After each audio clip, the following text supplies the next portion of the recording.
showman's engine.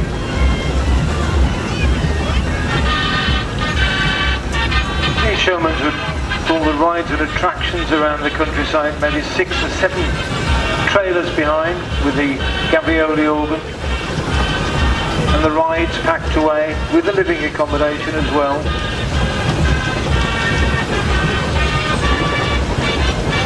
A lot were requisitioned during the First World War, and they were converted to haul heavy guns in the trenches.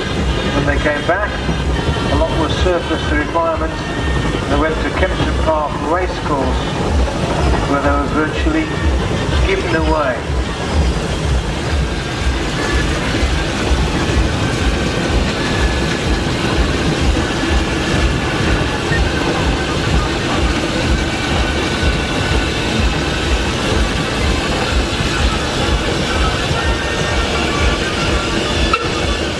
Another Aveling and Porter roller. Going, ooh, there's a lady coming through. There's a lady. It's exciting.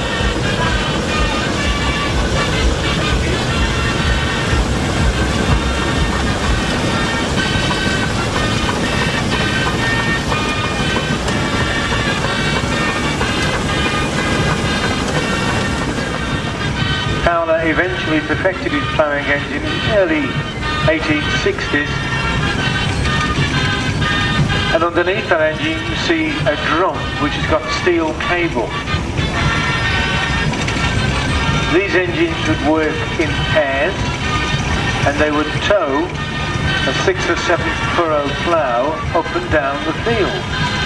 This was quick, but only if you had a reasonably level field, no humps in it, no ditches, no hedges, which is why down the eastern counties you see huge fields which were made for ploughing engines.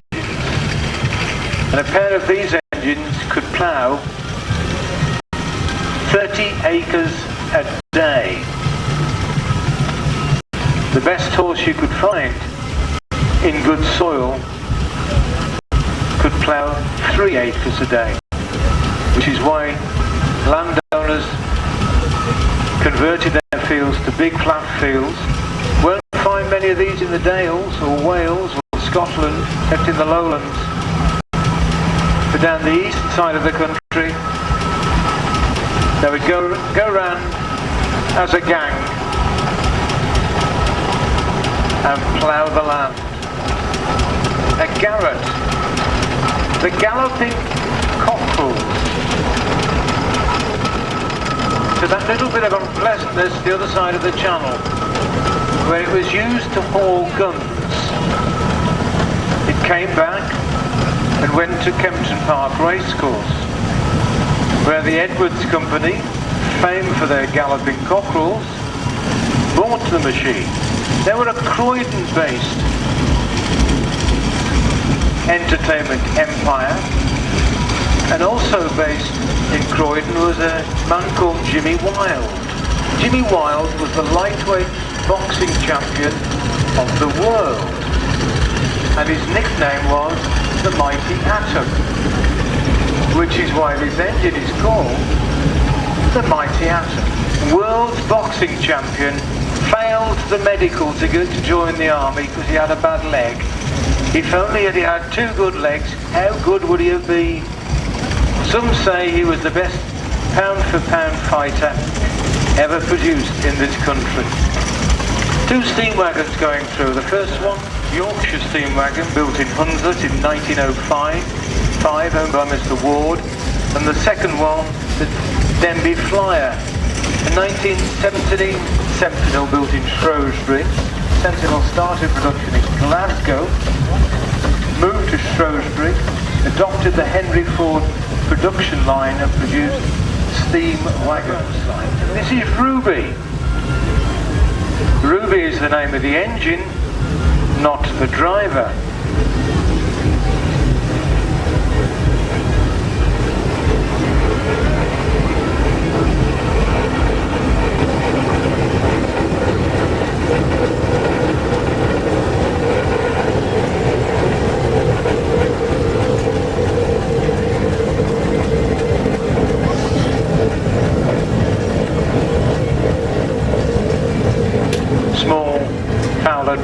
Wee McGregor, originally supplied new to Ayr County Council. So they say.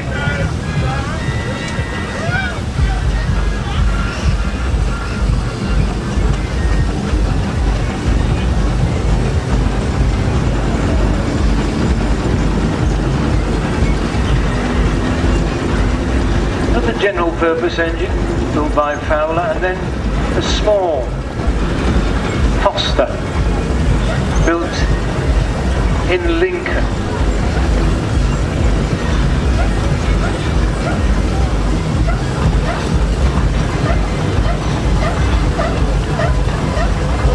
This is the Dragon, and this is followed by a fairly rare roller. This is a Roby.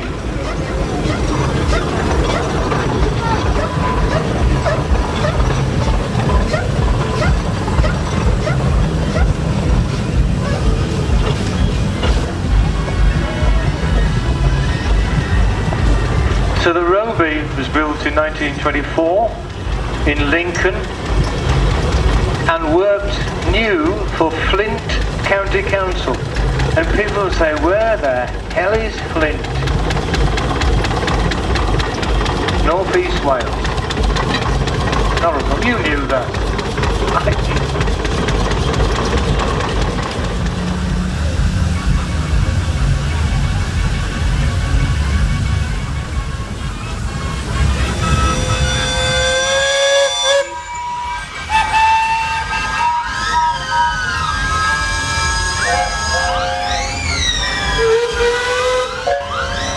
They're talking to each other. So, ladies and gentlemen, please be aware we have engines from large and small, leaving the arena and going back to their factory.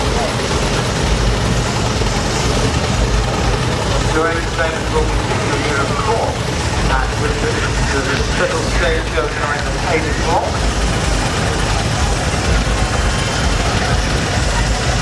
With our special guest steward. And of course the beer tent serving a range of fine ales.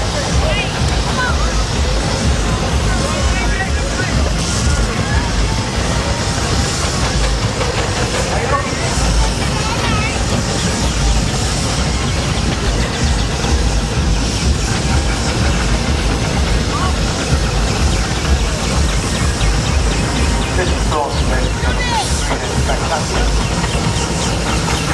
We're here again Saturday and Sunday. Here next weekend in Whitby is of course Whitby Recap.